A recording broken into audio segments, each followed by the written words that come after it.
And now, aviation weather around Alaska. Hi, I'm National Weather Service meteorologist Peter Chan with your aviation weather outlook as we finish up the weekend into early next week. On this Saturday later morning, July 15th, we have low pressure, not just at the surface in the southwest portion of the state, but also we have a low pressure in the mid and upper levels of the atmosphere that is digging southeastward, and it's just going to kind of keep everything stacked up here across southwest, south central areas of the mainland. Plenty of moisture, thicker cloud cover, precipitation out through the western Gulf. We can see that curl spin in the clouds as that energy in the mid and upper levels drops southeastward. Surface low pressure right along the Kuskokwim Bay area early this Saturday. That will continue working its way eastward. Rain has spread up now through Cook Inlet, the Kenai Peninsula, Matsu Valleys. Very soggy conditions expected here with lower ceilings and visibilities at time that will continue into the day on Sunday.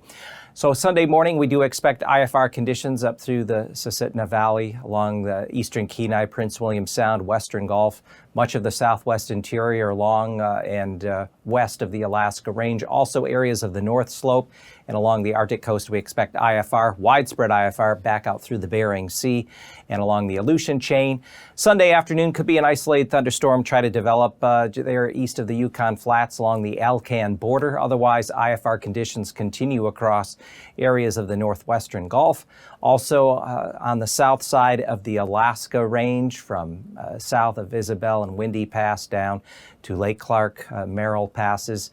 Also IFR Bering Strait and then down across much of the Bering Sea and central western Aleutians. For Monday morning, we expect IFR to continue around Prince William Sound along the east side of the Kenai on up through areas of the Susitna Valley there on the south side of the Alaska Range.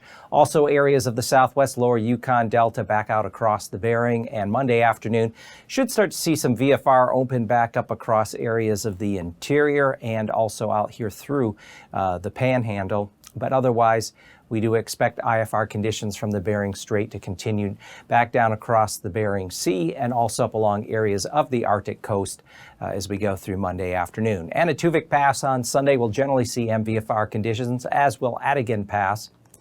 And then as we drop further south and west, IFR socked in there at Lake Clark and Merrill, rounding up through Rainy Pass, Windy Pass. Also IFR conditions, low ceilings, lower visibilities, areas of rain. And Isabel Pass, MVFR becoming IFR on Sunday. As we go further east, Mentasta Pass should be able to hold on to VFR conditions there, especially to get toward the Alcan border.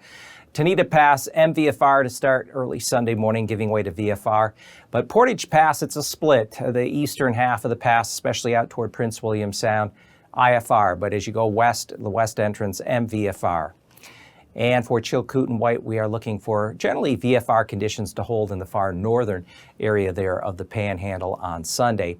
So looking at freezing levels aloft, freezing levels are highest out here through northwest Canada, above 10,000 feet. And then also extending back out along the Aleutians, we see freezing levels aloft rise from 12,000 feet over the eastern Aleutians to near 14,000 feet back through the central Aleutians. This is the area where the warmer air resides, as well as out here back toward areas of northwest and central Canada.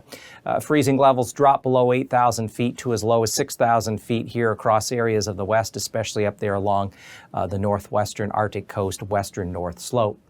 And as far as a threat of icing, on Sunday we still have the upper level low pressure and surface low pretty much vertically stacked sitting over this region.